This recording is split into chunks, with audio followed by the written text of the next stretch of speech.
ওজন কমাতে খাদ্য তালিকায় অনেকেই রাখেন নানা ধরনের ফল। পুষ্টিবিদরাও তাদের দেয়া ডায়েট চার্টে বিশেষ গুরুত্ব দিয়ে থাকে নানা রকমের ফল। তবে কিছু ফল ওজন কমানোর বদলে আবার বাড়িয়েও দিতে পারে। রইল তেমন কিছু ফলের খোঁজ। ফারাহ হোসাইনের রিপোর্ট। নানাভাবেই চেষ্টা করছেন হয়তো ওজন কমাতে, কিন্তু কোনোভাবেই কাজ হচ্ছে না। পুষ্টিবিদের কথা অনুযায়ী ডায়েট চার্ট আর ব্যায়াম সব চলছে, এসবের পরও ওজন কমাতে কষ্ট হচ্ছে। এমন হয় অনেক সময়। এসব ক্ষেত্রে দেখা যায় ওজন কমানোর জন্য যেসব খাদ্য গ্রহণ করা হচ্ছে সেগুলোই ওজন বাড়িয়ে দিচ্ছে।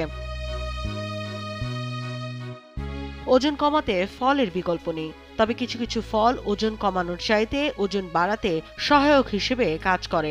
সেক্ষেত্রে যারা ওজন বাড়াতে চান তারা এই ধরনের ফল গ্রহণ করে ওজন বাড়াতে পারেন।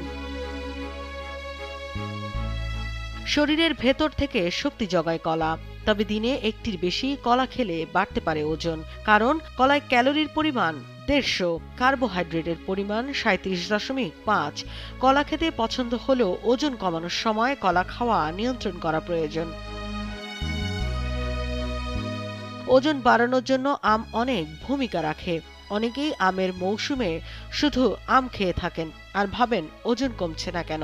কারণ আপনি তো ভাবছেন আপনি শুধু ফল গ্রহণ করছেন, কোনো কার্বোহাইড্রেট গ্রহণ করছেন না। কিন্তু আম খেলে ওজন বাড়ার আশঙ্কা সবচেয়ে বেশি।